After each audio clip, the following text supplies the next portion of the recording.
Press the bell icon on the YouTube app and never miss another update from Adda 247. Bell icon दबाइए, अड्डा 247 की सारी notifications पाइए. Adda 247, government job in your pocket. Hi friends and welcome to the editorial analysis of 16th of March. Well my dear friends, आज देखा जाए तो आपको सिर्फ बाइलिंगुअल वर्जन ही मिलेगा, बट कल say that 17th of March आपको वापस इंग्लिश और हिंदी वर्जन्स अलग अलग मिल जाएंगे. So I am really sorry for the inconvenience caused for not getting the English version separately today, but from tomorrow you will get the separate English version as well. So my dear friends, let's take a look at the motivational quote that we have here for you. So here's the motivational quote, my dear friends. There is no substitute for hard work. Now these are the words of the great Thomas Alva Edison. So perhaps no matter how much smart work you think you can do, no matter how much you think you can achieve by doing smart work, if you don't do hard work, let me tell you, you will not be successful. तो इसलिए my dear friends, इसको याद रखिए कि जहाँ तक hard work की बात है उसका कोई भी सब्स्टिट्यूट नहीं होता है, और इसीलिए हार्ड वर्क हमेशा जो है आपको अच्छे रिजल्ट्स देगा और पॉजिटिव रिजल्ट्स देगा लाइफ में. तो चलिए अब चलते हैं वापस हमारे इस सेंटर पे और फिर हम लोग देखेंगे जो हमारा आज का ई पेपर है वो क्या है. Okay, so here is the e paper my dear friends. तो अब देखिए यहाँ पर हमें क्या करना है. सबसे पहले जो हमारे पास जो ये बेसिकली ई पेपर्स आ चुका है, अब जो रिव्यू है देखिए वो कर लेते हैं. द स्ट्रेटजी ऑफ कन्फ्लिक्ट आप देख सकते हो. देखो ये बाय द वे एक IR पॉइंट ऑफ व्यू से, international relation point of view से बहुत ही इंपॉर्टेंट आर्टिकल है. और ये जो आर्टिकल है देखिए, ये इंडिया पाकिस्तान के जो क्रॉस बॉर्डर फायरिंग होती रहती है, सीज फायर रिलेशन होते रहते हैं, उस पर एम्ड आर्टिकल है और बहुत ही इंपॉर्टेंट आर्टिकल है. फिर देखिए लेफ्ट पे दिया है क्रेडिट ट्रायंगल. अब ये देखा जाए तो जैसे कि आप समझ सकते हैं एक फाइनेंशियल आर्टिकल है और इसीलिए इसको एनालाइज करना बहुत इंपॉर्टेंट है और इसको हम एनालाइज करेंगे भी.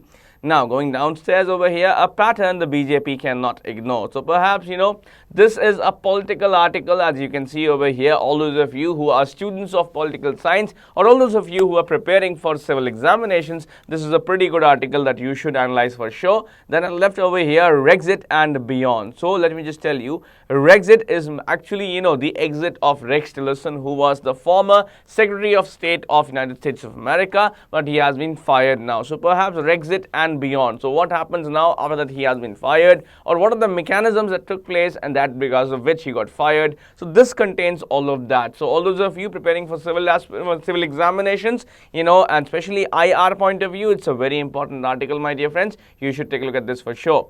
Then going downstairs over here, is active euthanasia the next step? Now whether you're taking the bank examination, whether you're taking any other examination, this is an article that you should take a look for sure, because this particular step over here, is active euthanasia the next step? This can be a very, very important article from descriptive writing point of view, from GD point of view, and from various other interview point of view as well. So definitely go through this particular opinion based over system over here for sure. Now so over here downstairs it says arresting the drift. So India needs to re-engage with its ally Russia, which is getting closer to China and Pakistan. So perhaps a very, very important article from IR point of view indeed, and that is why, my dear friends, you should definitely take a look at this particular article for sure. Now let's come back to the center screen once again. Okay. So my dear friends, जो हमारा review था देखिए वो हम लोग already ले चुके हैं, और अब रिव्यू के बाद बारी है जो हमारा सबसे ज़्यादा इंपॉर्टेंट आर्टिकल है देखिए उसको एनालाइज करने की. अब ऑब्वियस है कि जब हमारे पास ऑलरेडी एक फाइनेंशियल आर्टिकल मौजूद है तो किसी और आर्टिकल से हम शुरुआत क्यों करेंगे. So let's take a look at the first article that we have here now. Okay, so credit triangle. अब यहाँ पर बात देखो क्या हो रही है. वंस अगेन क्रेडिट ट्रायंगल की बात हो रही है. आप समझ सकते हैं credit. All right, so perhaps something regarding to banks only. So the RBI's omnibus ban on legitimate financing instrument is not the solution. अब देखा जाए तो LOUs को बैन कर दिया है RBI ने, तो ऐसा बैन करना सोल्यूशन नहीं है, ऐसा मानना है इस पर्टिकुलर आर्टिकल के ऑथर का. लेट्स अंडरस्टैंड मोर कि ऐसा उनका मानना क्यों है. A month after the 12,800 crore rupees letter of understanding fraud at the PNB came to light, the Reserve Bank of India has decided to ban such instruments as well as letters of comfort issued by bankers to business for international transaction. While the government has been in firefighting mode, unleashing all investigating agencies to probe the fraud, this is the first major step by the central bank on the issue, apart from asking banks to ensure that there are no slip-ups between their core banking systems and the SWIFT mechanism used for international money transfer. So, almost एक महीने बाद जो 12,800 करोड़ का जो letter of understanding LOU का scam हुआ था, fraud हुआ था पीएनबी के साथ, जब वो वापस जो है सबके सामने आया है, आरबीआई ने ये डिसाइड किया है कि वो जो है ऐसे जो इंस्ट्रूमेंट होते हैं, चाहे वो लेटर ऑफ अंडरस्टैंडिंग हो, चाहे वो लेटर ऑफ कंफर्ट हो, जो कि बैंकर्स इशू करते हैं अलग अलग बिजनेसमैन को ताकि वो अच्छे से इंटरनेशनल ट्रांजैक्शन कर सके, इनको बैन कर दिया जाएगा। अब देखा जाए तो गवर्नमेंट जो है, जो सरकार है, वो ऑन द अदर हैंड एक के बाद एक, कभी सीबीआई इंक्वायरी बिठा रही है, कभी एसआईटी बिठा रही है, मतलब जितने भी ऑर्गेनाइजेशन वो लगा सकती है, इन्वेस्टिगेटिंग एजेंसी लगा सकती है, गवर्नमेंट सब कुछ लगाई जा रही है एक के बाद एक, भैया तुम भी जांच करो, तुम भी जांच करो, तुम भी जांच करो। ऑन द अदर हैंड ये जो है एक बहुत ही मेजर स्टेप है आरबीआई के पॉइंट ऑफ व्यू से। अब देखा जाए साथ ही में आरबीआई ने यह भी कहा है बैंकों से कि ध्यान रखें उनका जो कोर बैंकिंग सिस्टम है, जो उनके सीबीएस सिस्टम्स है और जो स्विफ्ट मैकेनिज्म होता है, या जो इनफैक्ट कह सकते हैं आप स्विफ्ट किस्म का जो स्पेशल मैकेनिज्म है जिससे कि जल्दी से इंटरनेशनल ट्रांजैक्शन हो सके, मनी ट्रांसफर हो सके, उसके बीच में कोई भी तरह का जो है मेसअप नहीं होना चाहिए, कोई भी तरह का खिचड़ी नहीं पकनी चाहिए। Now let's understand more over here. So LOUs, see, LOUs are among the most popular instruments to secure overseas credit by importers, known as buyer's credit, all right. Importers known as buyer's credit in banking parlance because of their attractive pricing। अब देखो parlance का मतलब होता है यहाँ पर किसी भी चीज का technical term, okay, any technical term और jargon is called parlance, okay. तो बैंकिंग टेक्निकल टर्म में देखा जाए तो बायर्स क्रेडिट बोलते हैं LOU को। अब LOU देखा जाए तो बहुत ही जाने माने और कॉमन कह सकते हैं आप इंस्ट्रूमेंट्स में आता है जब भी बेसिकली ये क्रेडिट की बात होती है। अगर किसी को जब क्रेडिट चाहिए होता है, पैसा चाहिए होता है इंटरनेशनल बैंकर्स के लिए, सॉरी इंटरनेशनल बिजनेसमैन के लिए, तो वो बेसिकली इस LOU का इस्तेमाल करके इंटरनेशनल मार्केट में पैसा ले लेते हैं किसी भी बैंक से, ठीक है। तो अब देखा जाए तो इसको ऐसे बैन कर देना थोड़ा सा हो सकता है कुछ दिक्कत कर जाए कुछ लोगों के लिए, बट एनीवे अब ऐसा करते हैं कि जो हमारे पास क्वेश्चन नंबर 1 है वो देख लेते हैं, वरना दिक्कत हो सकती है आप लोगों को क्वेश्चन का आंसर करने में। Let's have question number 1। Okay, so parlance का सिनोनिम क्या होगा? मैंने मीनिंग अभी बताया था आप लोगों को। So what's the synonym for the word parlance over here? The options are standard, silence, listening और jargon। Now standard means something which is very standard, जो बिल्कुल standard हो, जो regular वाली चीज हो। Then silence मतलब शांति, absolute peace, that's silence। Listening मतलब सुनना ध्यान से, alright। तो perhaps you know जब आप किसी चीज को सुनते हो, when you listen to something carefully, then jargon is means a technical term of something। I hope till now you would have written an answer for sure। It's going to be 1-1 in the comment section below the video। यही लिखा है ना भाई, यही जवाब है। वैसे it's going to be jargon only। मैंने अभी आपको बताया था 1-4, sorry not 1-1, it's going to be 1-4 because parlance is equivalent to jargon। लिख लीजिए comment section में parlance equals to jargon, parlance equals to jargon, क्योंकि parlance और jargon का दोनों का मतलब होता है technical term. So parlance is equals to jargon, ठीक है। चलिए अब आते हैं वापस। Let's take a look at this e-paper now।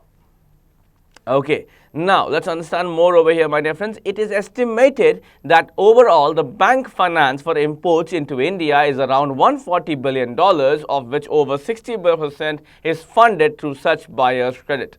Naturally, industry is unhappy with the RBI decision, as this would raise the cost for importers who will now need to rely more on more expensive instruments such as bank guarantees and letters of credit। अब देखा जाए तो अगर हम overall बात करें तो जो बैंकिंग फाइनेंस होता है इंपोर्टर्स के लिए, इंडिया के लिए, वो समझिए $140 बिलियन के आसपास का होता है। और साथ में देखा जाए तो 60% का जो ये पूरा इनफैक्ट $140 बिलियन का जो 60% है वो LOUs के थ्रू ही जो है देखा जाए तो फाइनेंस हुआ करता था, लेकिन अब वो बैन हो गया है।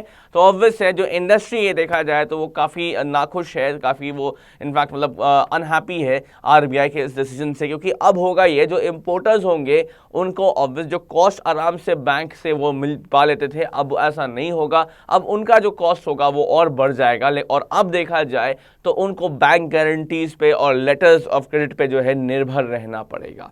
Now the move will also impact the competitiveness of exporters who import raw materials for their products। अब देखा जाए अब लेकिन ये जो फिर मूव है, जो ये कदम उठाया गया है, इससे लेकिन देखा जाए तो और भी इम्पैक्ट होगी competitiveness of exporters who import raw materials for their product। अब देखा जाए तो इससे इम्पैक्ट पड़ेगा जो एक्सपोर्टर्स का competitiveness है, जो कि रॉ मटेरियल इंपोर्ट करते हैं अपने प्रोडक्ट्स के लिए, तो उस पर काफ़ी इम्पैक्ट यहाँ जाने वाला है, ठीक है भाई। तो चलिए अब मैं समझता हूँ कि एक और क्वेश्चन नंबर 2 देख लेते हैं जो कि हमारे पास है। Let's see about that now.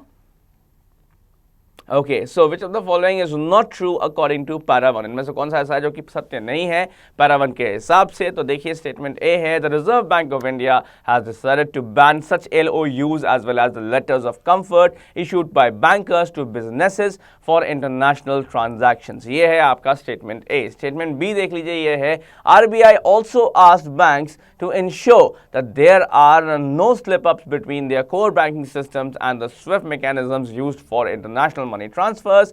फिर देखिए स्टेटमेंट सी कह रहा है, industry is happy with the RBI decision as this would raise the cost for importers who will now need to rely on more expensive instruments such as the bank guarantees and letters of credit। मेरे ख्याल से आप जरूर सही जवाब दे देंगे और आपने दे भी दिया होगा। My dear friends, is going to be 2-3, यही लिखना कमेंट सेक्शन में below the video. Is going to be 2-3 only C, because देखो सी में लिखा है industry is happy with the RBI decision, whereas it was what?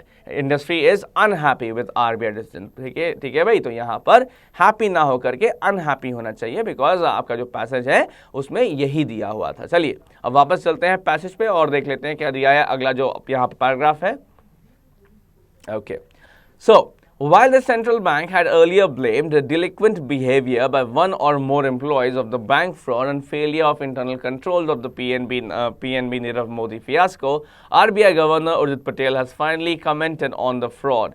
Mr. Patel said he had chosen to speak because the central bank also feels the anger and pain over the banking sector frauds that amounts to looting the country's future by some in the business community in cahoots with some lenders। अब देखा जाए भाई तो इससे पहले जो भी एक RBI का बयान आया था वो यही था कि जो PNB के एम्प्लॉयज़ हैं उनके चक्कर में ये वाला पूरा फ्रॉड हो गया। लेकिन अब देखा जाए तो RBI गवर्नर जो है खुलकर सामने आए हैं और उन्होंने ओपनली कहा है कि देखो भाई जो RBI है उसको भी गुस्सा महसूस होता है, बेसिकली जो पूरे देश का खजाना लूटा जा रहा है ज़बरदस्ती कुछ बैंकर्स के द्वारा जो हमारे फ्यूचर के साथ खिलवाड़ कर रहे हैं। तो इसीलिए अब देखा जाए तो मतलब हमें, और वो भी कुछ पर्टिकुलर फ्रॉडुलेंट लोगों के साथ मिल करके, लेंडर्स के साथ मिल करके ये खिलवाड़ हो रहा है। तो इसका गुस्सा जो है हम काफ़ी महसूस कर सकते हैं, बिकॉज इससे हमारे ही बैंक सिस्टम को काफ़ी नुकसान पहुंच रहा है। Now reiterating that PNB's internal systems failed to take note of RBI's warnings about such risks, Mr.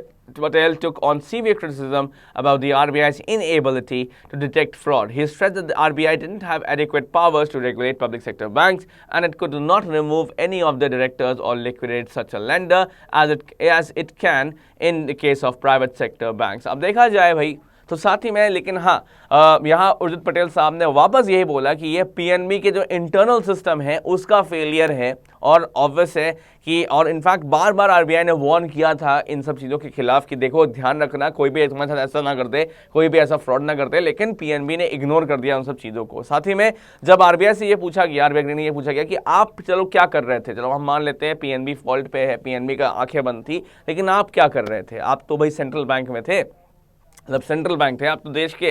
तो यहाँ पर उन्होंने ये बोला कि देखो भाई ऐसा है, RBI के पास इतनी पावर होती है कि वो प्राइवेट सेक्टर बैंक का डायरेक्टर को हटा दे या किसी लेंडर को जो है लिक्विडेट जो है कर देते हैं, लेकिन पब्लिक सेक्टर बैंक्स के रिगार्डिंग इतनी पावर नहीं होती है RBI के पास, और इसीलिए RBI जो है चाहते हुए भी स्टेप नहीं ले सकता था, कोई भी मतलब जैसे बोलते हैं एक कॉन्क्रीट स्टेप RBI नहीं ले पाता जहाँ तक बात है PSBs की, बिकॉज उतने पावर्स RBI को नहीं दिए गए हैं। Now, let's understand more over here. He made an eloquent demand that the owner of the public sector banks, that is the government, must consider making the RBI's power over banks ownership neutral and say what could be done with these banks। अब देखा जाए तो साथ ही में उन्होंने बहुत ही दिल छूने के तरीके से एक बात को रखी कि जो PSB के ओनर है, जो कि सरकार होती है बेसिकली, उनको जो है ये समझना चाहिए कि पावरशिप में, ओनरशिप में न्यूट्रलिटी होनी चाहिए और बराबरी का अधिकार देना चाहिए यहाँ पर RBI को, और RBI की जितनी पावर होनी चाहिए कि जब भी जरूरत पड़े तो वो कुछ कॉन्क्रीट स्टेप उठा सके। चलिए इसी बात को देखते हुए देखते क्वेश्चन नंबर 3 क्या हमारे पास, let's see about that. So here's question number 3 my dear friends. Eloquent का सिनोनिम क्या हो जाएगा यहाँ? अपैथेटिक, पर्सुएसिव, फ्रिजिड और इंपॉर्टेंट में से। अब देखो ज़्यादा इंपॉर्टेंट की बात है, आपको पता है ineffective, important is quite ineffective. Frigid देखा जाए तो मतलब ऐसी चीज़ हो जाती है जिसमें देखा जाए तो कोई भी मतलब एकदम कोल्ड किस्म का, मतलब जिसमें कोई असर ही ना हो, alright, like that, alright, frigid. Then persuasive मतलब जो बिल्कुल अपनी बात जो है मनवा ले जाए, तो वो होता है persuasive. Then apathetic once again, जिसका बेसिकली कोई भी देखा जाए तो कोई भी फील नहीं आती है, absolutely apathetic, feelingless kind of a thing. तो वेल एनीवे अब देखा जाए तो eloquent का जो सही सिनोनिम होगा that is going to be definitely your, my dear friends, is going to be option number 3. Fred, अगर मैं ऐसे कहूँगा तो वो रॉन्ग हो जाएगा, 3 का 2 होने वाला है my dear friends, because eloquent means basically ऐसे किसी चीज़ को कहना कि वो आपका दिल को छू जाए, say something in such a way that it touches your heart my dear friends. That is why is going to be option number 2, persuasive. Alright guys, that's the correct answer and I hope that you gave the correct answer my dear friends. चलिए अब चलते हैं वापस ई paper को देख लेते हैं यहाँ पे.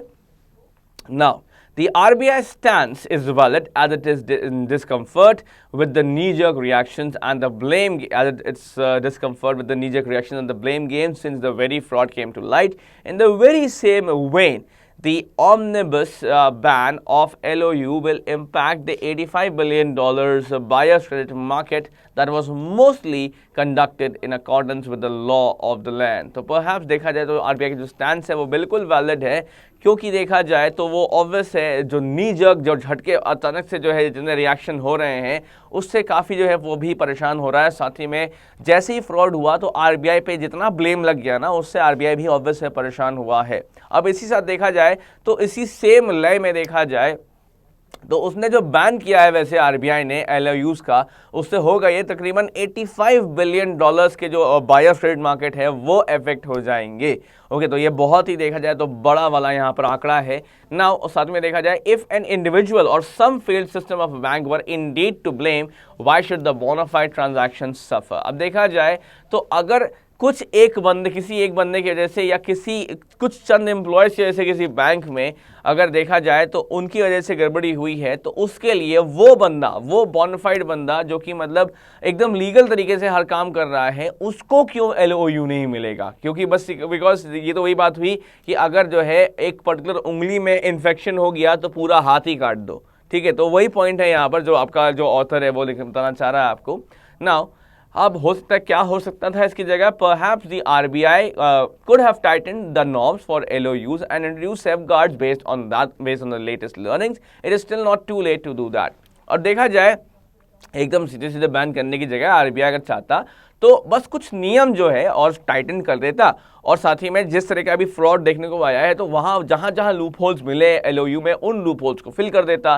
तो अब देखा जाए तो अभी भी RBI ऐसा कर सकता है, ऐसा नहीं कि RBI ने बैन कर दिया तो वो वापस जो है अनबैन नहीं हो सकता, बट कुछ ऐसे स्टेप्स होने चाहिए थे लॉजिकल किस्म के. ये यहाँ पर कहने का मतलब है इस पर्टिकुलर ऑर्डर का. तो चलिए आप देखते हैं हमारे पास क्वेश्चन नंबर 4 क्या है. Let's see about that.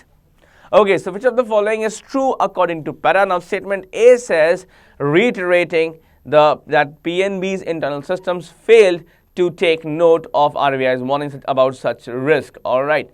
Mr. Patel took on severe criticism about the RBI's inability to detect a fraud. फिर देखिए स्टेटमेंट बी में दिया हुआ है, the RBI stance is valid as it is discomfort with the knee-jerk reactions and the blame game since the fraud came to light. फिर देखिए statement सी में दिया हुआ है, the RBI could have tightened the norms for LOUs and introduced the safeguards based on the latest learnings. अब अगर देखा जाए भाई तो आपको ना इस क्वेश्चन को बहुत ही ध्यान से देखना होगा. पहले तो स्टेटमेंट ए को देखिए, reiterating that that PNB's internal systems failed to take note of the RBI's warning about such risk. PNB, okay, Mr. Patel took on severe criticism of the RBI's inability to detect the fraud. ये देखा जाए तो सत्य है अपने हिसाब से, तो ये तो हम लोग आंसर लगा ही सकते हैं.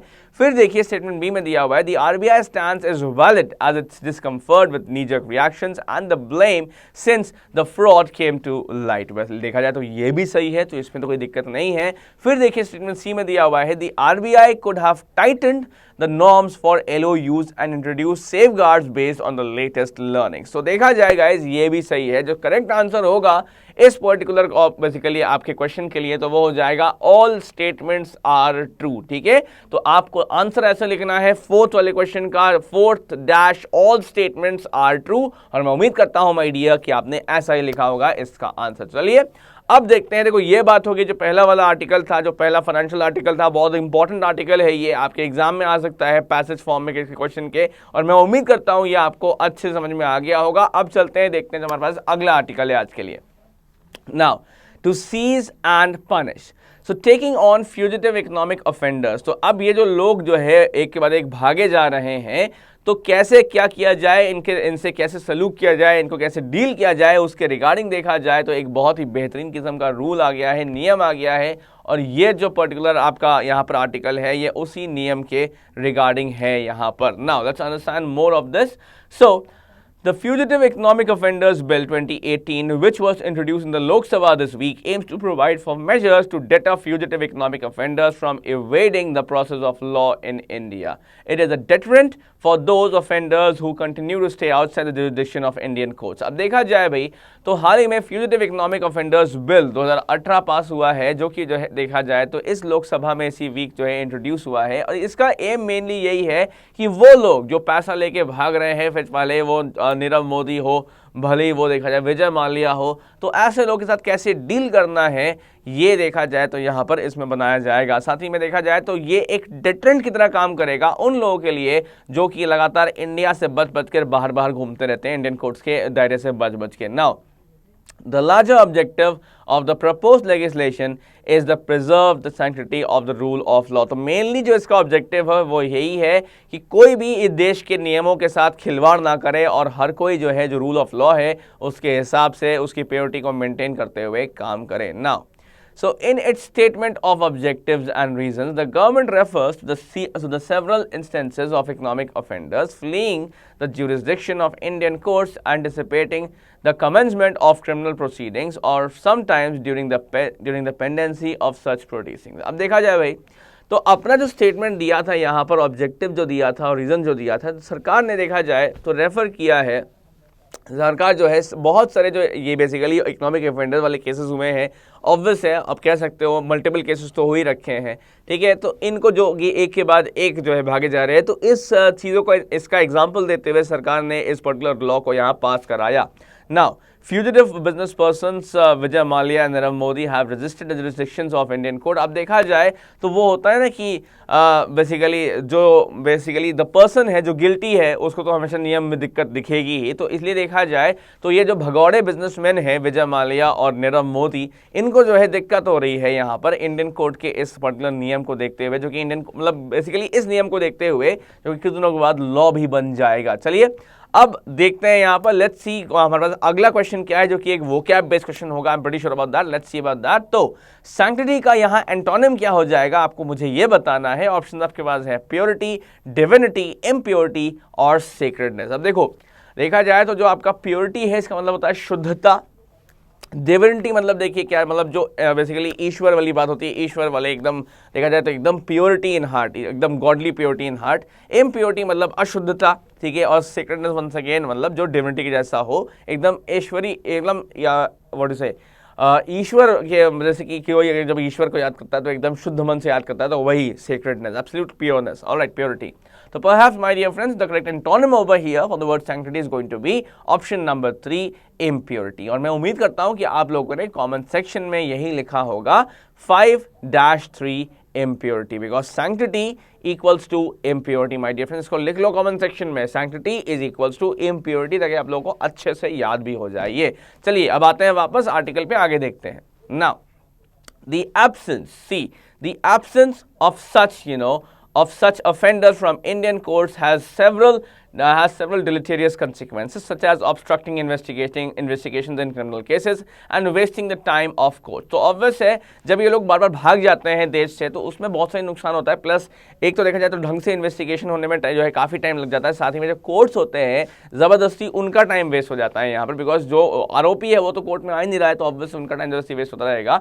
In effect it undermines the rule of law in India. Further cases of economic offences involving non-repayment of bank loans impact the financial health of the banking sector and erode the government's declared fight against corruption. अब देखा जाए तो इससे जो है rule of law जो है India में वो काफ़ी जो है मतलब उसको काफ़ी देखा जाए अफेक्ट पड़ता है, खराब असर पड़ता है। साथ ही में देखा जाए तो ऐसे जो केसेस हैं जहां पर पे बेसिकली आपका non repayment of bank loans होता है, तो उससे पूरे देश की जो वित्तीय अवस्था है बैंकों की उसमें भी काफ़ी बुरा असर पड़ता है।